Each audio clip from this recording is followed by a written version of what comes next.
ನಿಮ್ಮನ್ನು ನಂಬಿ ನೀವು ಕಾನ್ಫಿಡೆಂಟ್ ಇದ್ದರೆ ಈ ಒಂದು ಇಂಡಸ್ಟ್ರಿಯನ್ನು ಚೆನ್ನಾಗಿ ನೀವು ಸ್ಟಡಿ ಮಾಡಿ ಯಾವ ಕುಸಿನ್ ಮಾಡಬೇಕಂದ್ರೆ ಆ ಕುಸಿನ್ ಫಸ್ಟ್ ಚೆನ್ನಾಗಿ ನೀವು ಸ್ಟಡಿ ಮಾಡಿ ಆ ಟೀಮನ್ನು ಕರೆಕ್ಟಾಗಿ ಸೆಲೆಕ್ಟ್ ಮಾಡಿ. ಫಸ್ಟ್ ಆಫ್ ಆಲ್ ನೀವು ನೋಡಬೇಕಾಗಿ ಲೊಕೇಶನ್ ಇಂಪಾರ್ಟೆಂಟ್. ಲೊಕೇಶನ್ ಕರೆಕ್ಟಾಗಿದ್ದರೆ ಟೀಮ್ ಕರೆಕ್ಟಾಗಿ ನೀವು ಸೆಟ್ ಮಾಡಿಕೊಂಡ್ರೆ ಆವಾಗ ನೀವು ಆ ಜಾಗದಲ್ಲಿ ನೀವು ಸಕ್ಸಸ್ ಆಗ್ಬೋದು. ಜಸ್ಟ್ ಇನ್ವೆಸ್ಟ್ ಮಾಡಿ ಲೊಕೇಶನ್ನು ಹಿಡಿದಾಗಿ ಸ್ಟಾರ್ಟಿಂಗ್ ಮಂತ್ಸ್ನಲ್ಲೇ ನೀವು ಪ್ರಾಫಿಟ್ನ ಎಕ್ಸ್ಪೆಕ್ಟ್ ಮಾಡೋಕ್ಕೆ ಸ್ಟಾರ್ಟ್ ಮಾಡ್ಬಿಡ್ಬಹುದಾ, ಇಲ್ಲ how long will this process take place? ಅಲ್ಲಿ ಒಂದು ರೆಸ್ಟೋರೆಂಟ್ ಪ್ರಾರಂಭ ಮಾಡುವಾಗ ಸೆಟ್ಲ್ ಆಗೋದಕ್ಕೆ 100 days ಬೇಕು.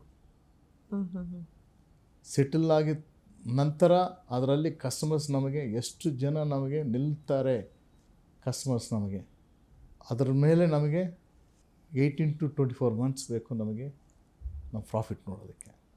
ಓಕೆ, ಅಲ್ಲಿ ತನಕ ನಾವು ವೆಯ್ಟ್ ಮಾಡಬೇಕು, ಪೇಷನ್ಸಾಗಿ ವೆಯ್ಟ್ ಮಾಡಬೇಕು. We have to ensure quality service. And also sir, ನಾನು ನಿಮ್ಮ ಅವಾರ್ಡ್ಗಳ ಬಗ್ಗೆ, ನಿಮಗೆ ಸಿಕ್ಕಿರುವಂತಹ ಪ್ರಶಸ್ತಿಗಳ ಬಗ್ಗೆ, ಬಿರುದುಗಳ ಬಗ್ಗೆ ಮಾತಾಡಬೇಕು. ಸೊ ಅದನ್ನು ಹೆಮ್ಮೆಯಾಗಿ ನೀವೇ ಹೇಳ್ಕೊಳೋದಾದರೆ ಸರ್.